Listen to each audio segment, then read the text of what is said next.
Red Pill uyanışınızın en kritik psikolojik aşamasına hoş geldiniz. Bugün Carl Jung'un en hayati kavramı olan gölgeyi konuşacağız. Biliyor musunuz? Bastırılmış duygular sabotaj döngüsünü tetikler. Hayatınızda sürekli tekrar eden başarısızlıklar. Erkek dönüşüm yolunda attığınız her adımın aynı yerde tıkandığının tek bir nedeni var. Görmezden geldiğiniz o karanlık yönünüz. Peki o gölgeler gerçekten sizi sabote eden zayıflık mı, yoksa doğru yönetildiğinde maskülen karakter inşası için kullanacağınız en büyük gücünüz mü? Hazırsanız derin bir nefes alın. Çünkü shadow work'e başlamak, aynaya bakmak istemeyeceğiniz bir gerçeği görmeyi gerektirir. Carl Jung der ki, insan gölgesini tanıyana kadar asla bütün olamaz. Gölge arketipi, yani bastırdığınız, utandığınız, ben de böyle bir şey kesinlikle olamaz dediğiniz her şey. Öfke, kıskançlık, korkaklık, bencillik ve şehvet. Siz onları bodruma kilitlediniz diye yok olmadılar. Tam tersine karanlıkta büyüdüler ve şimdi hayatınızın direksiyonunda gizlice oturuyorlar. Peki bu gölge sizi nasıl sabote ediyor? İş yerinde terfi alamamanız. İlişkilerinizin hep aynı yerde patlaması.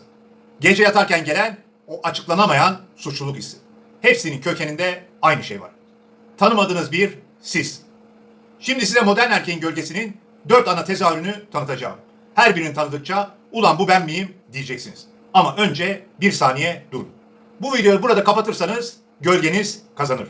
Devam ederseniz belki ilk defa siz kazanırsınız. Hazırsanız ilk tezahürle başlıyoruz. Bilinç dışı kurban, pasif gölge. İç sesiniz sürekli şunu söylüyor. Bana hep haksızlık yapılıyor. Patron bağırdı, zaten beni sevmiyor. Sevgili mesaj atmadı, kimse beni gerçekten sevmiyor. Bu gölge beta erkek konumunu güvence altına alma çabasıdır. Sizi sürekli kurban konumuna kilitler. Sonuç, hiç risk almıyorsunuz, hiç sorumluluk almıyorsunuz ve tabii ki hayatınız değişmiyor. Acaba siz de mağduriyetin konforunu çok mu sevdiniz? Şimdiye kadar şunu anladık.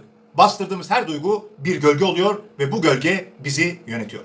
Bir sonraki tezahür çok daha tehlikeli. Çünkü en masum görüneni. İçsel sabotajcı. Bu iç ses şöyle der. Tam başarıya yaklaştın, şimdi hata yapma zamanı. Diyetin 20. günü. Abur cubura abanmak, saldırmak. Mülakat öncesi panik atak geçirmek. Yeni ilişki başlar başlamaz kavga çıkarmak. Hepsi sabotajcı gölgenin işi. Bu gölge sizi başarısızlıktan değil, başarının getirdiği yeni sorumluluktan korumaya çalışıyor. Ama korurken maddi bağımsızlık yolunuzu ve hayatınızı mahvediyor. Sizce de biraz fazla mı koruyor? Şimdi tam burada abone olmadıysanız durun. Bakın bu bilgiler bedava ama hayat değiştiriyor. Abone butonuna basmazsanız gölgeniz emin olun yine kazanır. Hem bedava hem 3 saniye. Basın şu butona. Sonra devam edelim. Teşekkürler. Şimdi asıl bomba geliyor. Değer satıcısı. Dikkat!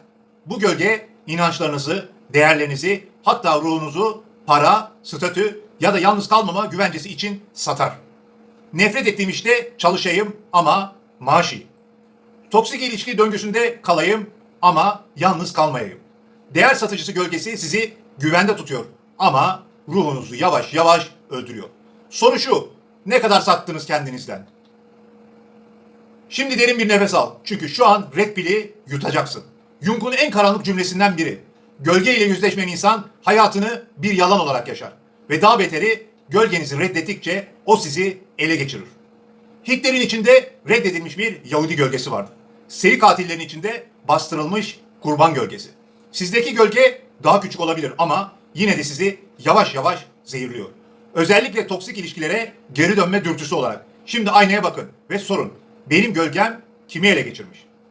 3 gölgeyi gördük. Kurban bilinç dışı, içsel sabotajcı, değer satıcısı. Hepsi bizi korumak isterken sabote ediyor. Ama en tehlikelisi sonuncusu. Çünkü en çok sevdiğimiz. Kontrol manyası. Bu gölge güvensizliğini kontrol manyaklığı ile maskeleyen sahte alfa tezahürüdür. Sevgilinize nereye gidiyorsun? Çocuğunuza benim dediğim olacak. Çalışanınıza ben olmazsam biterdiniz. Kontrol manyası gölgesi aslında kontrolü kaybedersem yetersiz kalırım korkusundan doğar. Ama kontrol ettikçe herkesi kendinizden uzaklaştırırsınız. Ve bir gün uyanırsınız. Etrafınızda kimse yok. Sadece korktuğunuz yalnızlık var. Bak, burada bir şey anlatacağım. Ben de yıllarca gölgemle savaşmadım. Kıskançlık krizleri geçirdim. Başarısızlık korkusu yüzünden yıllarca video çekmedim. Bir gün oturdum, bu yaşta ağladım. Bu ben değilim dedim. Ama oydu. Gölgeyi kabul ettiğim gün ilk defa özgür hissettim. Şimdi sıra sende. Korkma, gölgen seni yemez. Seni sen yapar. Peki gölgeyle ne yapacağız? Barış mı imzalayacağız? Jung'un çözümü çok basit ama çok da zor.